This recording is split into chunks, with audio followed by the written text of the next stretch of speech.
Step back in time to a city of castles and canals, of medieval streets and modern treats, a one-time trade metropolis and center of the arts, and current tourist paradise where even Hollywood killers take a time out. We're headed to Belgium's most popular tourist site, the city of Bruges. So join us.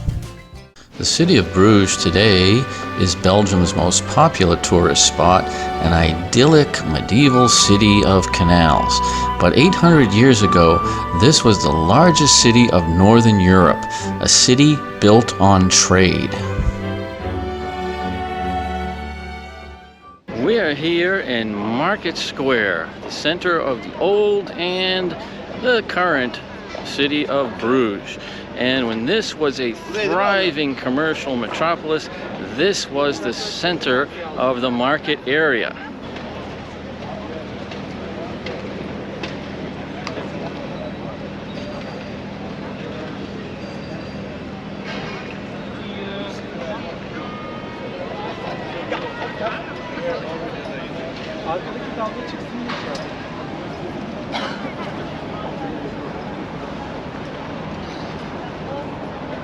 It's hard to believe now, but the canals once came right up to this spot, so the barges could drop off their goods. In fact, the sea ended not far away from here. That was before the North Sea receded and this area silted up.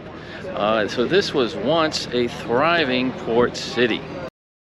Dominating the market square is the fabulous Belfort with its impressive bell tower.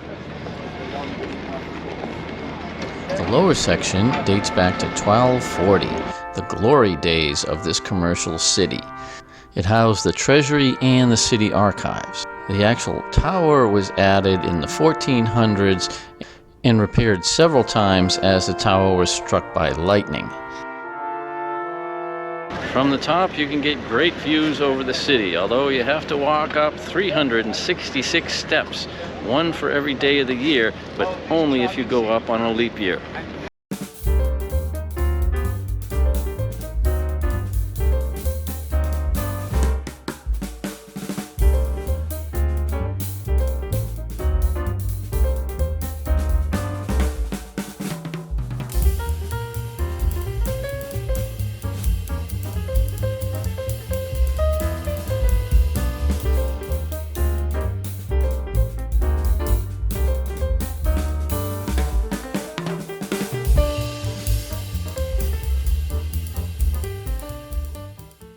Here you can see the mechanism that plays the bells, very similar to what a music box uses, but much larger. And every 15 minutes you get treated to a very loud serenade.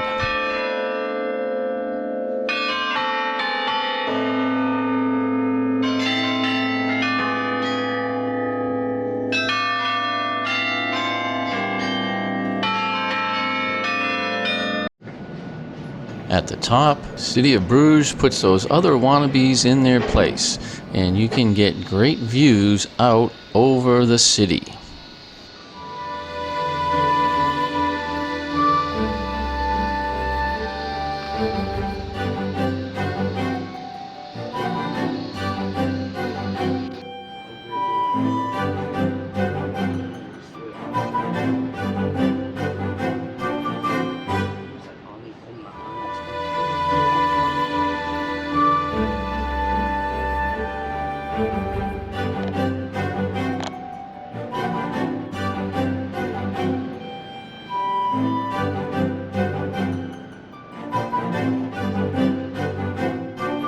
If you want to save yourself a lot of walking, the city tour buses with many languages can give you a 30-minute tour of the city, but we're going to continue on foot.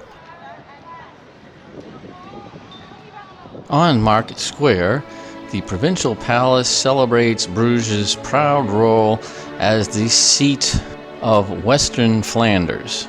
The original building and several replacements have been destroyed over the years, so this impressive structure dates back only to the 1880s.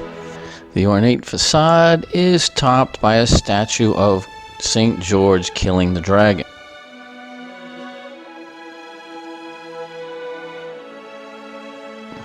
Up the stairs you come to the ceremonial hall, which is still used for functions in West Flanders.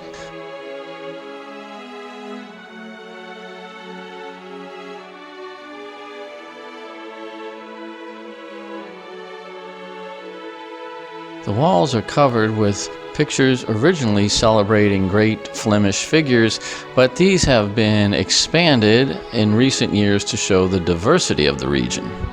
Taking stairs back down to Market Square, we can go to see a much older governmental building. It's a short walk to the Bruges Town Hall, which dates back to the 1300s, from where this commercial city continues to be run. On the building are statues depicting biblical figures and town fathers, although most of these were destroyed during the Napoleonic Wars and replaced later.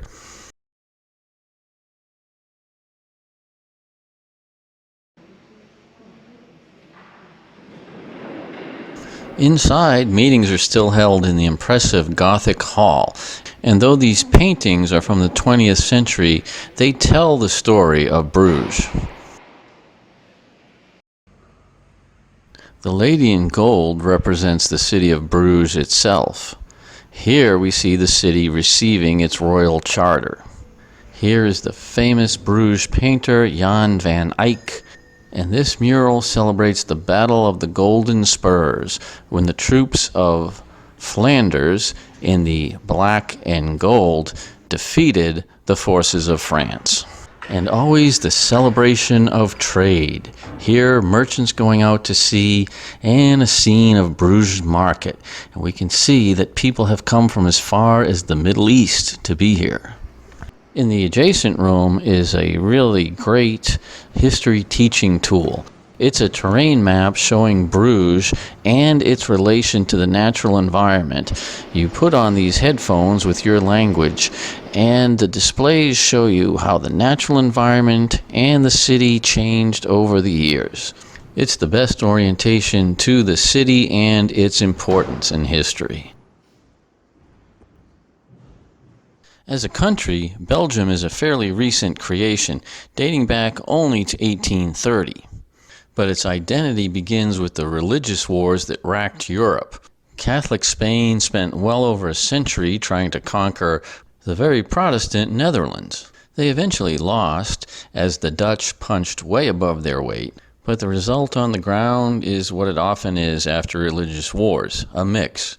After a few more centuries of back and forth fighting, when the maps of Europe were finally redrawn in the aftermath of the Napoleonic Wars, Catholic southern Netherlands became what is today Belgium, and the Protestant half remained as the Netherlands. But this would not be the end of the story or the end of division. While Belgium was united in religion, the centuries of back and forth fighting had left it very divided in terms of language. The Dutch-speaking northern half of the country, known as Flanders, being very proud of its identity as distinct from French-speaking Wallonia to the south. The actual government structure that unites them is a very loose confederation. This in a country about the size of Maryland. The yellow flag with the black lion is the symbol of Flanders, and here we see it proudly displayed next to the EU flag. Noticeably, there is not a Belgian flag. In this sense, Belgium was a natural to be the headquarters of the European Union, since its national identity was already pretty diverse, and its structure fairly loose. Located next to the town hall is the Basilica of the Holy Blood.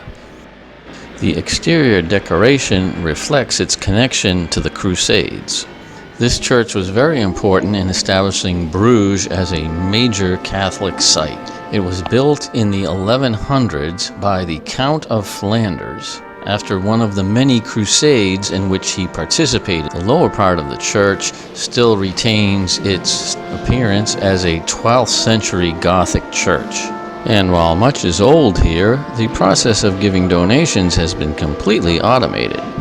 The upper section, which was renovated extensively in the 1600s and the 1800s, houses the relic for which the basilica is named. According to the story, which you can see vividly recreated in the murals, the Count of Flanders was presented with a vial of holy blood that came from Jesus and was collected by Joseph of Arimathea.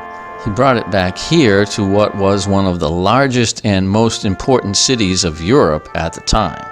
The actual relic is heavily protected and you can't get very close to it, and like many holy relics, the authenticity of it has been questioned.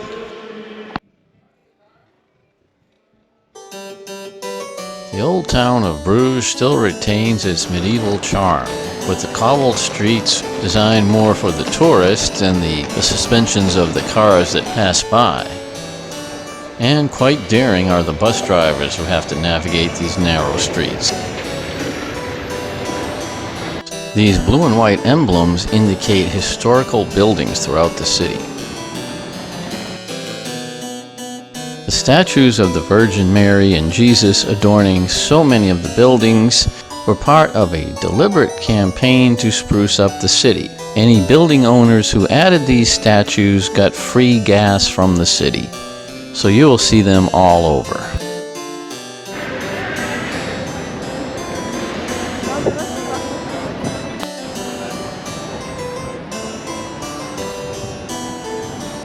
Back in Market Square, a row of cafes offers a menu of traditional Flemish foods.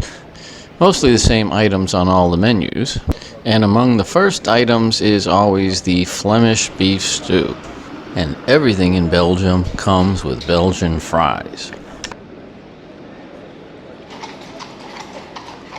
The Belgians are also very proud of their beer. It's one of the many countries in Europe that claims to have the best beer in the world. There's certainly a large variety to choose from, but there are two brewers still working here in the old town of Bruges, and one of the most famous local products is the Bruges or the Bruges Fool, which we have here with the traditional Flemish beef stew. This section of town is the merchant quarter, where merchants' houses and guilds once dominated. It's an area full of canals, as the barges would come right up to this area to unload. And at the heart of it all stands the painter Jan van Eyck, one of Bruges' most favorite sons. A reminder that this city of commercial riches was also a proud sponsor of the arts. This building close to the canal was once the toll house.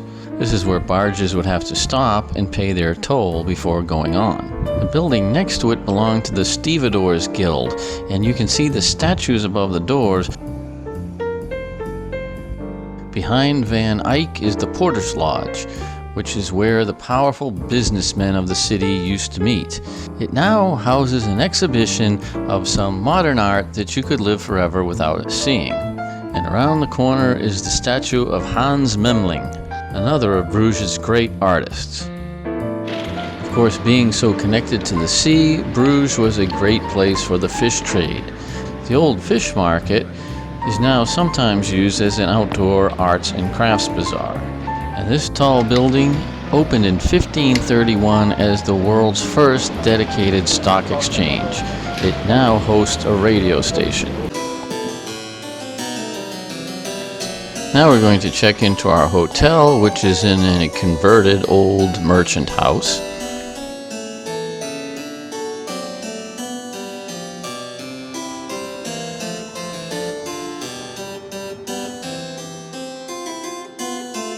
The old city of Bruges was surrounded by a moat, which today exists as a canal that you can still see. Today it separates the quaint old town from the very busy modern town outside. But that busy modern city was once an area of sheep farming, which was very important for providing wool for Bruges' textile industry.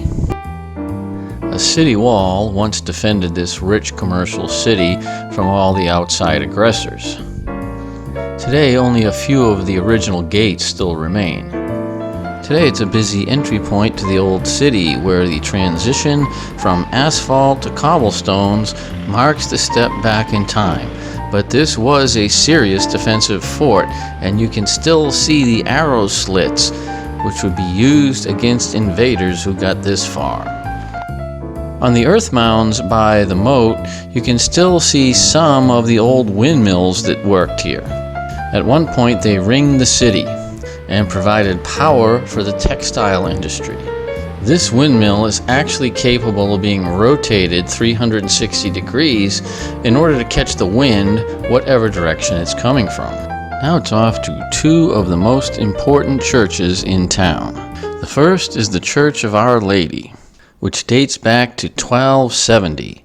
Its brick tower is still the tallest structure in the city of Bruges and the third tallest brick tower in the world. The church was featured in the movie Monuments Men, when the character played by Hugh Bonneville tries to rescue the statue of the Madonna and Child, although the movie was not actually filmed in Bruges.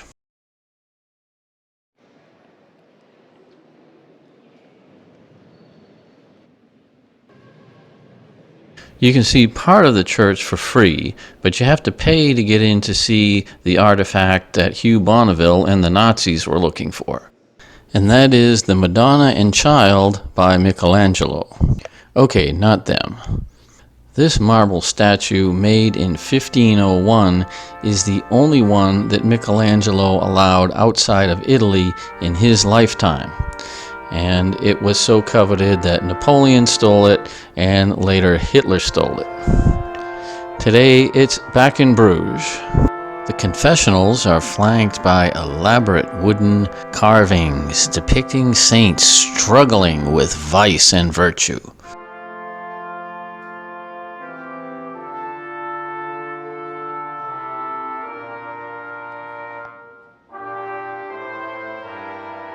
The side chapel is noticeable for the 3D effect on its floor.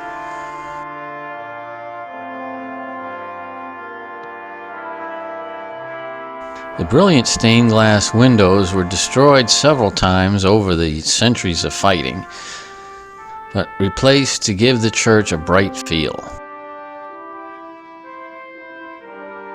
Among the many prominent figures entombed here, right behind the altar, are Charles the Bold and Mary of Burgundy.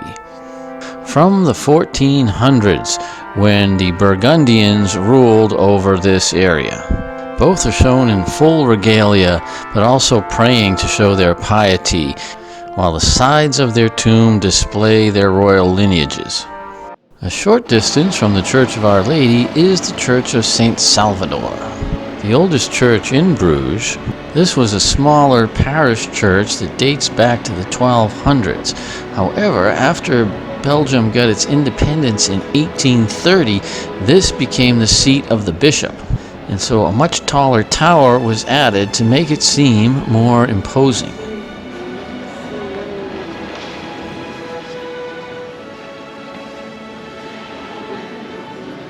The interior is bright and open and lit by many fabulous stained glass windows.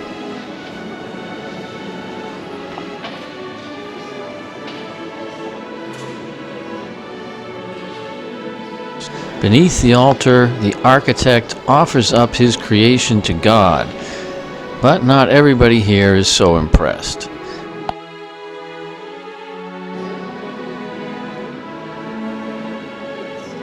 The choir section dates back to the 1430s, highlighting the powerful families of the time.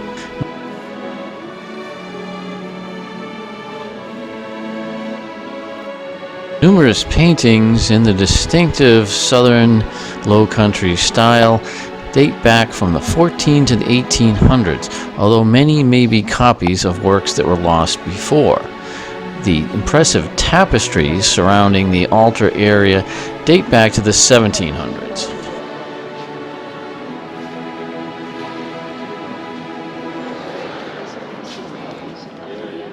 If we head down to the south of the old city, we come to the picturesque area of Minnewater.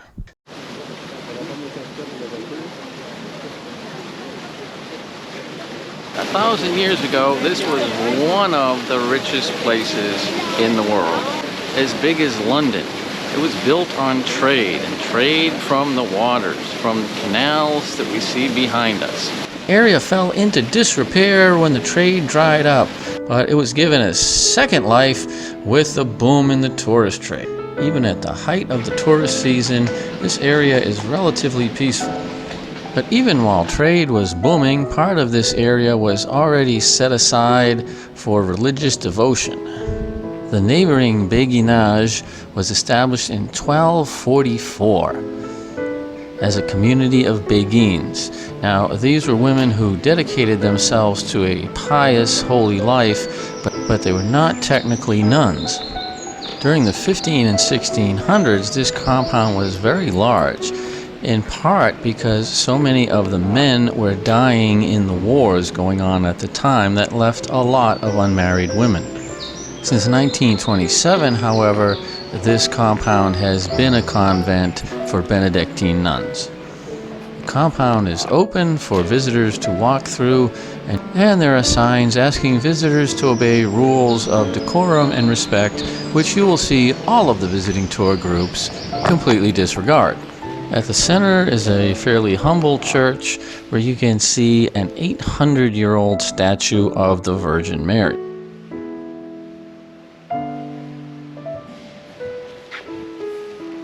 And you can see the burial places of entire families of women who came to live here. Step outside and you're back on the cobbled streets of cafes and horse carts.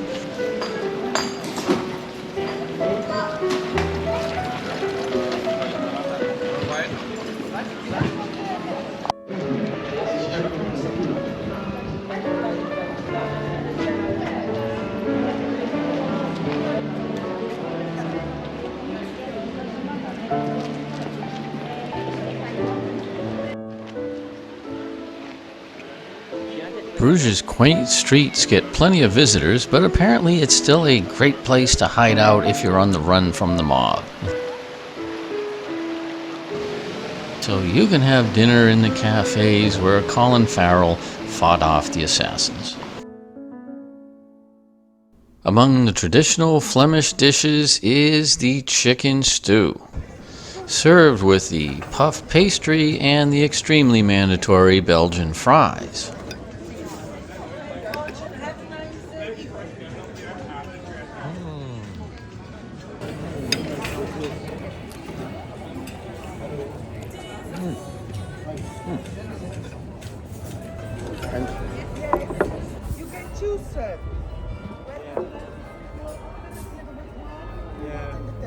So Belgium is famous for its health food and salads. Okay, not really. But amongst all the foods of which this tiny country is proud, chocolate is really the biggie. And in Bruges, you will be surrounded by opportunities to buy some. It's typically sold by weight, with one candy being about 16 grams and costing about €1.50 all the way up to €3 at the high-end places. But the prices of cocoa, which all have to be imported into Belgium, have been fluctuating as wildly as the price of oil. 5 or 6 pieces is probably enough to give you a good idea, since as good as it is, it's not going to travel outside the country well. To calm down from all that, we head to the old St. John's Hospital. The hospital was established in 1150 and staffed by nuns. And while it's a tranquil spot today, it would have been very busy and crowded back in its heyday, because Bruges was a major commercial center and a pilgrimage site for people coming to see the relic of the Holy Blood, so there was a lot of disease being spread. This site is now a museum, although the hospital still continues in a modern facility in another part of town. There's a museum talking about medical care of the day, and they remind us that as bad as conditions were in the Middle Ages, 85% of the people who came into this hospital walked out alive. The chapel was a major focus of the facility, since there really wasn't much they could do medically other than comfort people.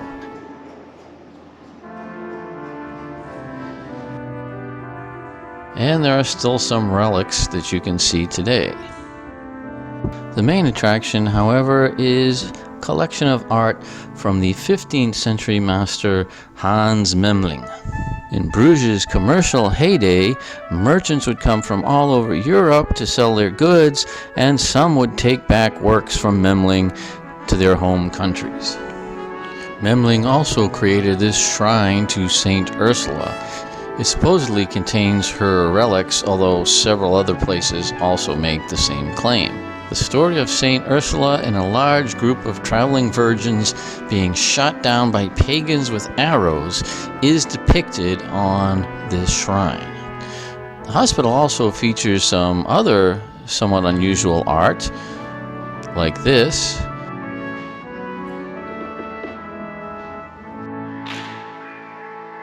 And this exhibition about the dodo bird. Another famous Belgian food, of course, is the Belgian waffle, which you can get loaded with so many things you may forget there's a waffle underneath. And just like in America, there are very classy waffle restaurants everywhere. It's interesting that they choose to include the Belgian flag as a reminder on the waffles, which everybody knows come from Belgium, and not on the more controversial Belgian fries that were mistakenly identified with some other country until the U.S. Congress came in and made them freedom fries. One place where artistic freedom will always reign is the fabulous Groeningemuseum, Bruges' main art museum, recently reopened after an extensive renovation. Incidentally, all the city-owned museums, which you can identify by this symbol in the Musea Bruges logo, can be bought with one admission, which will save you a lot of money. You'll find these kiosks at most of the museum locations. Note that this doesn't include privately owned museums like the fabulous Beer Museum, the Chocolate Museum, and the Belgian Fry Museum. Art was an essential symbol of Bruges' commercial greatness, reminding people that they were in the New York or Dubai of their day, and it was also a commodity that was traded throughout the world from here. As you enter, you are greeted by the masterpiece of Bruges' favorite son, Jan van Eyck. Powerful Bruges official Joris van der Pijl appears with the Virgin Mary and St. George. A way of showing the world just how powerful you are. The intense realism is visible in the folds of the cloth of the Virgin Mary's dress, but even Joris's face is made to look realistic, not glorified. As a major Catholic pilgrimage site, much of Bruges' art is dedicated to the Virgin Mary.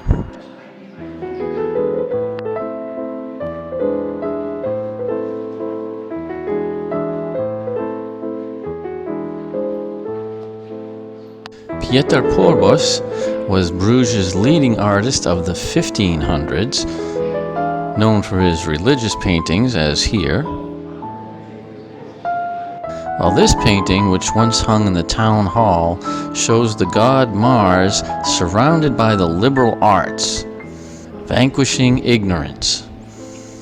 We can see medicine, geography, and philosophy personified.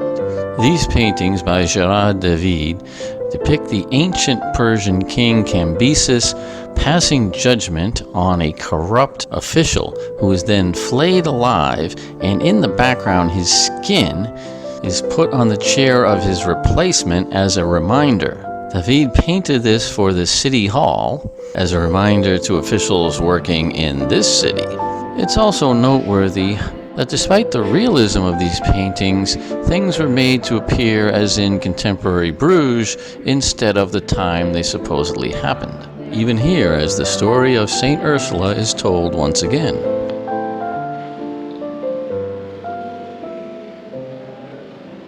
Then there's a smaller section dedicated to some of the later Dutch masters, where you can see their incredible eye for detail.